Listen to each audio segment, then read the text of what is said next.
Get ready for a beautiful journey. It's Friends Day Fridays on Tea Time with Afternoon Social. We're steeping tales of fun stuff from adventure stories to tips and advice, one cup at a time. So grab your favorite tea, snuggle into your coziest nook, and join our terrific party. Good afternoon, and welcome back to Tea Time with Afternoon Social. I'm Teresa Lauterbach, your host, and we have a guest all the way from England today. Her name is Abbie Carr. She's a founder and franchisor of LoveScience, a children's science activities business. And through personal issues, she became divorced and a single mom to 3 children. She persevered and grew her business and found love again and moved across country, became a granny and a stepmom. And add to that, she was elected to local government. And then today we're going to talk about her love tracks between online dating and finding becoming a new family, blended family, and then her trek across the Great Wall of China.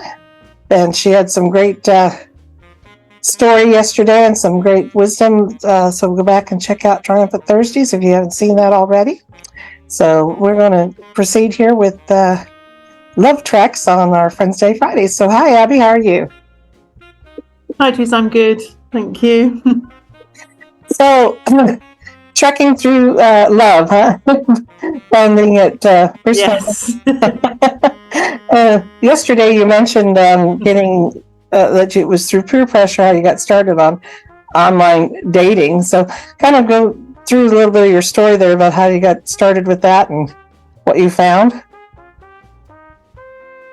Well, I got divorced towards the end of 2016. Gosh, time goes, doesn't it? You forget. Right. And it was I was lucky. I didn't have a very acrimonious divorce, so we'd kind of dealt with a lot of the emotional stuff before, so it was quite a freeing experience. And for a few months I'd been seeing someone a bit on and off and things like this, and again, I did enjoy my single time, I have to say. And about a year later, I was like, I lived in a small town, and it was kind of, there's no one here. So people going, try online dating, you'll love it. And I was like, no, it's not for me. It's just for kind of sad old people that can't get a date and all the rest of it. And then I guess that my friends thought that probably was me really at the time. So I kind of logged on. I did try Tinder a bit, and that was an experience, wasn't it? That was a bit eye-opening when you haven't been dating for nearly 20 years. Yeah. And then I signed up to make maybe a more reputable one, let's say. And I was really nervous because I think you hear all these things, don't you, about really unpleasant things and being ghosted. And I have to say, I just really thoroughly enjoyed it. I was only on it for a few months before I met my now partner, who I live with. I just kind of met loads of people and went to loads of nice places and did loads of cool things. And obviously there's some very strange things go on, don't they? And people may be a bit forward, more than, quicker than you're ready. But I thoroughly enjoyed it. And then I kind of swiped, or whatever you do, on my partner just before Christmas in 2017. And we were kind of chatting for a while, as you do. And then we met in February, like in real life. And it was, because I didn't have that high hopes. I have to say, one thing about online dating is you maybe build things up, don't you? I've got a strange mix of being totally cynical, but a hopeless romantic. So you kind of build things up, and I have to say, although I had a lovely time, it was always a bit kind of, in real life. And then we met at a train station. It was very much like Brief Encounter. And it was kind of like love at first sight, which was not at all what I was expecting from the whole experience. Almost like a romance. 5 years now. Yeah. Yeah.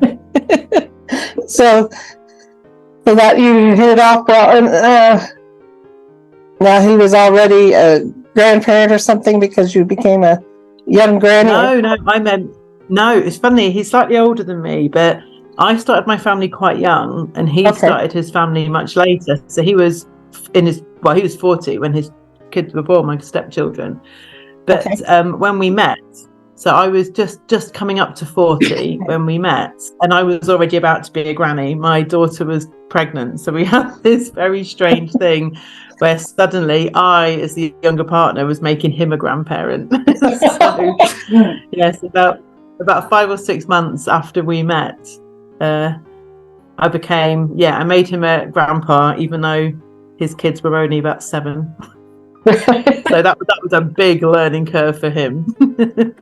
Yeah, that makes an interesting dynamic for a blended family when you're having to help raise his kids and being a grandmother at the same time.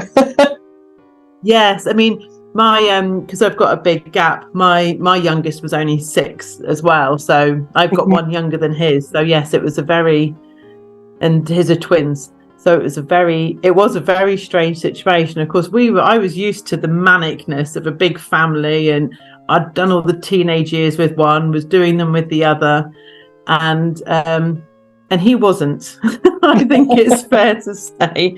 So we just descended on his otherwise calm life, and created the chaos. I'm sure he loves it.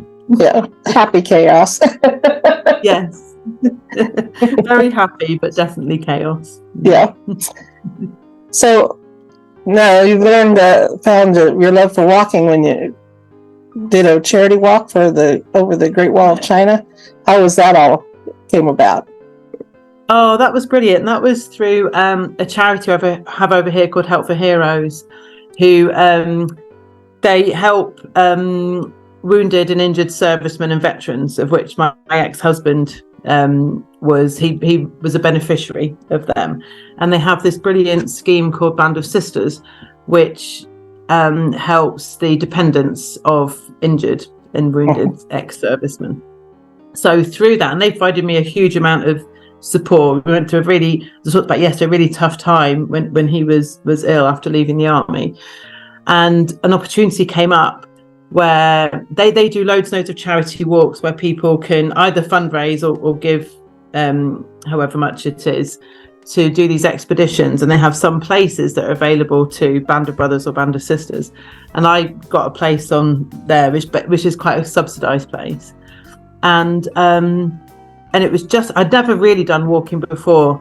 I'm quite goal driven, so I'd never really seen the point of walking without getting somewhere, which I know sounds kind of silly. I'd never really walked for pleasure. It was like, I can walk to the shops, but I don't see the point in walking in a circle. But, I started training for this, and it gave me, I think, a purpose that I'd been missing because we'd been through this terrible time. And I went away there was about 40 of us, and there was another, core of women in a similar situation to me. And it was just so empowering. It was so much fun. It was absolutely brilliant. It was beautiful, and it was absolutely brilliant. And it was really empowering. So it gave me a love of walking and of China, I have to say. It was a wonderful place. That was which actually I've carried on with. We do a lot of hill walking and things now. Oh, cool. So now, you mentioned China, so you were able to do some adventurous traveling and. Yes, no, it was absolutely brilliant. It was really kind of off the beaten track and sleeping in kind of, I don't know. Well, I'm sure it was organised, but it felt like we were just kind of sleeping in random people's houses that would let us in at any one time. But yes, it was really great, and it was because it was so quiet and so serene. And I think, when your mind is really busy, when you're going through some things, like nothingness is just really powerful, isn't it? So it was healing mentally and physically. Yeah, it sounds like that was definitely much more of that along the lines of a love trek rather than vacation. You're not staying in hotels and doing the tourist thing, but actually connecting with the country. And Yeah, definitely. And it was all about us kind of being together as well. It was very much designed as a support thing as well. So yeah, it was great. We did have one night in a hotel and a very, very dodgy night of karaoke, but that was as touristy as we got. Yeah. That would, like you said, that makes those connections with other women or other people, and especially at a time when your life was changing. And it was a great shared experience, and it was really interesting for me because it was so kind of physically demanding, and we couldn't kind of just got on with it. We kind of all kind of went in little kind of groups and walked at our own pace. And when we look back, a couple of us, because there was people who had husbands with PTSD like me, but also people who had husbands but amputees or had other physical injuries. And we kind of sat back around a campfire, as all great thinking happens, doesn't it? And we reflected actually that in so much of our lives we go at someone else's pace. I don't know if that makes sense, but this was the first time in years for a lot of us that we could go at our own pace and we could achieve a thing for ourselves that wasn't dependent on, someone else's needs or, at their pace. And it was a really empowering kind of couple of weeks. Yeah. And I'm glad you said 2 weeks, so that you really had a good period of time to be able to reflect and get the most out of that journey then. Yeah, we did. Yeah, it was great.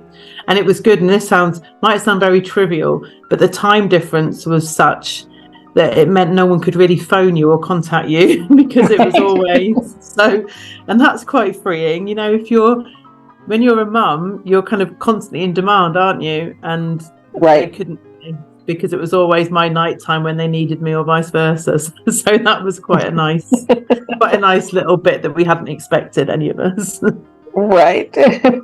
It's a true escape, and sometimes we need that in order to discover what it is that really bothering us, or what we need to think about in our lives and address. Yeah, very healing. Yeah, because without a big trip, people journal, but it sounds like you got a lot more out of it than you would from just journaling or trying to, like you said, do it on your own with kids around. And so I'm sure that's really helped, like we talked yesterday, helped you build your business and get through all that adversity. And you said how serious it was with his mental illness, that it takes a toll on you.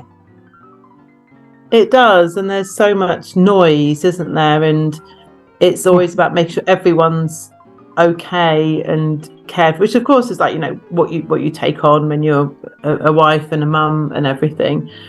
But when it gets really, really difficult or really challenging, sometimes you do need to, it's a bit like a pattern interrupt, isn't it? To just go, actually, what we're doing isn't working, clearly. So, but it's hard to see what changes you need to make when you're in it. Right. You get to step outside of the problems and really take a look at your life that way. Yeah, almost from an outsider's perspective. And of course, then you're also sharing stories with people that kind of they know more. There's a lot of unsaid, when you're in the same situation, but don't know you, so you get a lot of fresh perspective as well. Right. Well, that's some great advice to think about, and to, like you said, step outside yourself and reflect on what's going on in your life. So I want to thank you for being here on Wednesday Fridays, and Abbie's going to join us again tomorrow, and we're going to talk all about her business, and we get to hear about how that what all she does, and you might be able to, who knows if you're going to franchise to the United States. So can you imagine? Can you imagine? Yes. So, well, thank you again, Abbie, for joining us today, and we will see you tomorrow.